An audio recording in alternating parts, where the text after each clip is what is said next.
Trizac. Sexe audio avec Anaïs Gertin-Lacroix. Anaïs, bonjour. Bonjour, Benoît. Ça me fait peur. Quand tu arrives avec des bidules, des patentes, ça m'angoisse un peu. Le drip stick. Le drip stick. What is this? Ouais.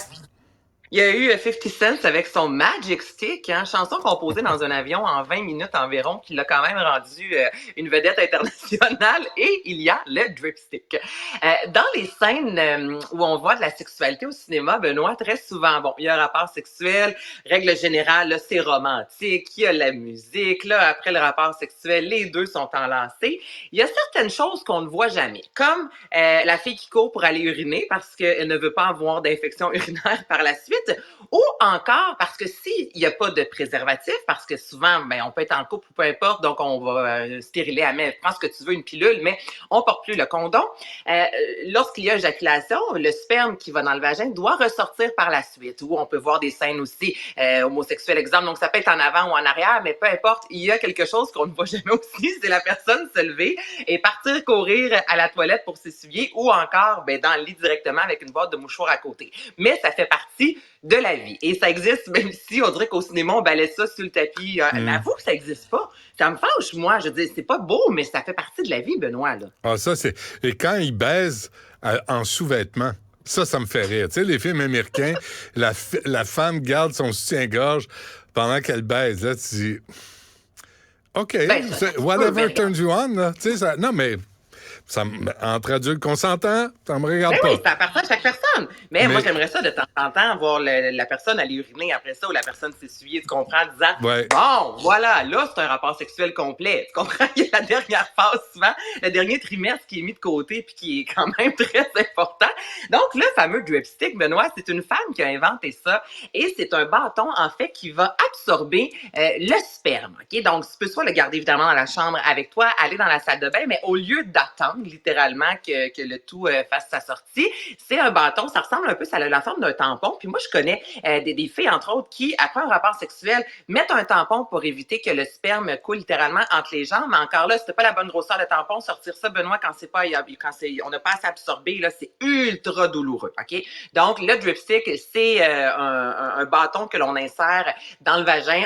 On tourne, en fait, pour aller absorber tout le surplus. Et ça te permet, en fait, de te sentir de ne pas avoir cette crainte-là que ça puisse sortir, couler pendant un certain temps. Mais ça n'a rien à voir avec la contraception, là. Non, il n'y a absolument rien de... Non, c'est pas une contraception, là. C'est une fois qu'il y a eu un rapport sexuel, si on a du sperme en nous, puis on n'est pas à l'aise avec ça, on n'est pas confortable de prendre des papiers de toilette, du Kleenex, peu importe, c'est vraiment un bâton, donc ça a été homologué, là. Donc, c'est très sécuritaire, il n'y a pas de produits nocifs à l'intérieur. Donc, on peut s'insérer ça. Tu fais un peu comme un Q-tip dans les oreilles, mais là, on le fait ailleurs. OK. C'est bon. Non, mais parfait. Aussi, une grande question existentielle. Là, tu te lances là-dedans à propos de l'orgasme. À propos de l'orgasme, on s'en a parlé, toi et moi, en 2 ans. Là, on sait que l'orgasme, ça fait du bien. Donc là, c'est bon pour le corps, ça nous permet de libérer le stress, ça nous permet de bien dormir, ça vient aussi libérer l'hormone du bonheur. OK? Et là, il y a des spécialistes qui se sont posé la question, OK, je peux bien comprendre que ça te rend heureux, mais combien de temps que ça te rend heureux? Tu comprends? Parce que manger du chocolat aussi, ça peut te rendre heureux, mais tu peux être bête 20 minutes après, une fois que la palette est finie. OK? Donc là, pour le rapport sexuel, ils voulaient savoir combien de temps vont durer les bienfaits de l'orgasme sur notre organisme, sur notre corps. Donc, ils ont demandé à plus de 215 personnes, toutes origines confondues, de tenir un calepin vraiment très strict avec les rapports sexuels, sachant, OK, vous avez un rapport sexuel, comment vous vous sentez, exemple, le matin même, la soirée, le surlendemain, pour essayer de voir combien de temps ces gens-là, règle générale, se sentent plus heureux. Et là, à l'avenir, quand quelqu'un va vous dire « je suis doué pour le bonheur », ça se peut que tu dises « oh, selon moi, toi ». OK, dis-moi un chiffre. Combien de temps tu penses? Est-ce que tu penses que ça dure une journée, 2 journées? Est-ce qu'on est en moins d'une matinée? Mettons, là, vite comme ça, si tu avais à penser, combien de temps que l'orgasme? Un vrai orgasme, là, tu sais, OK. 12 heures. Ajoute 12 encore. 24 heures. Ajoute 12 encore. 36 heures. Ajoute 12 encore. 48 heures.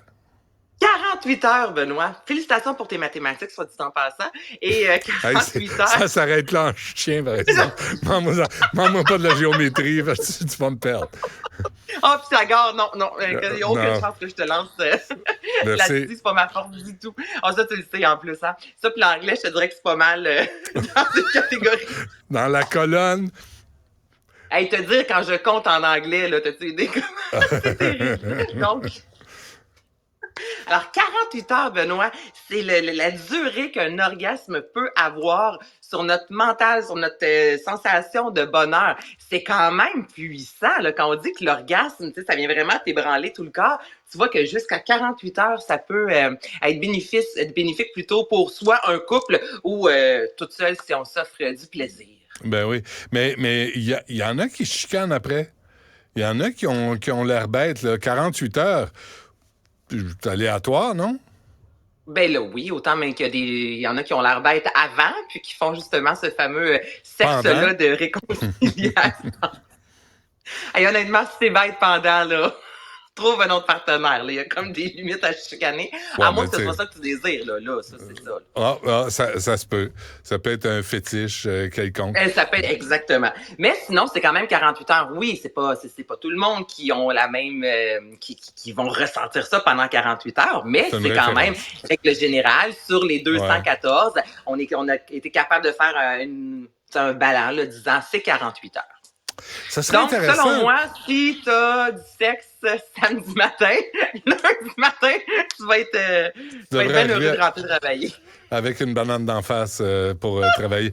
Moi, la semaine prochaine, il faudrait qu'on se parle de l'effet de la grève sur la sexualité des parents. Quel effet, quelle sexualité?